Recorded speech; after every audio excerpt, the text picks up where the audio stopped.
Sa gitna ng nararanasang El Nino phenomenon at problema sa supply ng tubig, target ng Marcos government na makapagtayo ng nasa 20 dam sa bansa bago matapos ang taong 2028.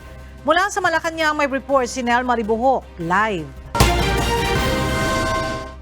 Nel, saan-saang lugar ipatatayo itong mga bagong dam at nasa magkano naman ang gagastusin ng gobyerno para dito? Yes, Ella, may mga inaasahan na matatapos na konstruksyon ng malalaking dam pagsapit ng 2028.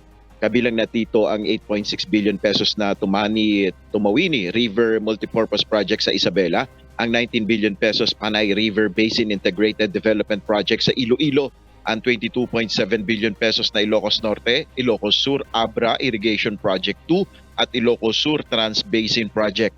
Ayon kay National Irrigation Administrator Eduardo Guillen, base na rin sa naging posisyon ni Pangulong Ferdinand Marcos Jr., malaking tulong ang pagtatayo ng malalaking dam sa bansa. Of course, number one, flood control siya. Pangalawa ay irrigation. Meron po siyang hydropower din. Ano po? Merong aquaculture, merong bulk water, and yung mabuong lake. Yung mabuong lake doon, pwede ring floating solar, pwede ring tourism. Inaasahang makatutugon rin ang mga dam na ito upang makamit ang hinihinging demand sa tubig at kuryente. Sa gitna na rin ito ng taon-taong nararanasan ng bansa na El Nino phenomenon o matinding tagtuyot.